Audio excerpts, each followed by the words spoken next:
अस्सलाम वालेकुम संगत कहिड़ा उम्मीद था करे खैरियत सां हूंदो दोस्तों। मां हिकु उर्दू स्पीकिंग जंहिंजी कराची में जो रहवासी आहे उनजी हिकिड़ी वीडियो ॾिठुमि फेसबुक ते। वीडियो में हुन जेका बि ॻाल्हियूं कयूं, कुझु ॻाल्हियूं हुन जूं जेको आहे बुरियूं बि लॻनि पियूं पहिरियों, ऐं कुझु ॻाल्हियूं जेके हुन कयूं तमामु बहितरीनु लॻियूं।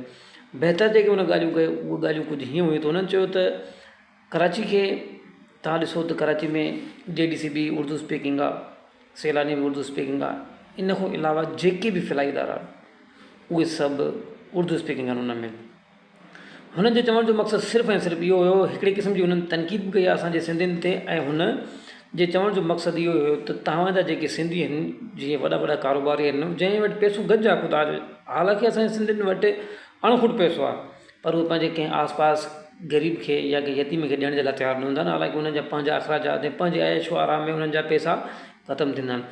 हुन छोकिरे जी जेका वीडियो हुई उहा सिधी सिधी असांजे मथां हुई, ऐं असांजे मथां ईअं हुई जो हुननि चयो त तव्हां सिंधियुनि कयो छा आहे, तव्हांजा सिंधी छा था कनि, तव्हांजे सिंधी कंहिं फ्लाई इदारो खोलियो आहे, को JDC तव्हां खोलियो आहे, को सैलानी तव्हां खोलियो आहे, का छिपा तव्हां खोली आहे, या इन खे अलावा का वॾी हॉस्पिटल ॿुधायो जेका तव्हां खोली आहे जंहिंमें फ्री इलाज थिए माण्हुनि जो। इहे ॻाल्हियूं जॾहिं मां ॿुधियूं पहिरियों त कावड़ लॻे पई मूंखे, उन खां पोइ जॾहिं मां थधे दिमाग़ सां वेही सोचियो हिन ॻाल्हि खे त उन जूं ॻाल्हियूं दुरुस्त हुयूं।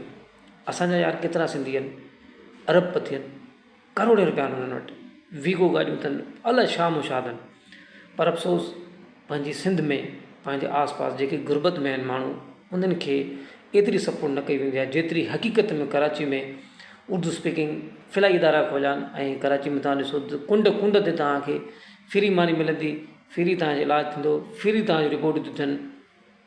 आख़िर असांजा सिंधी ॿाहिरि अहिड़ा क़दम ऐं अहिड़ा कम छो नथा कनि जंहिंमें असांजे सिंधियुनि जो नालो रोशन थिए।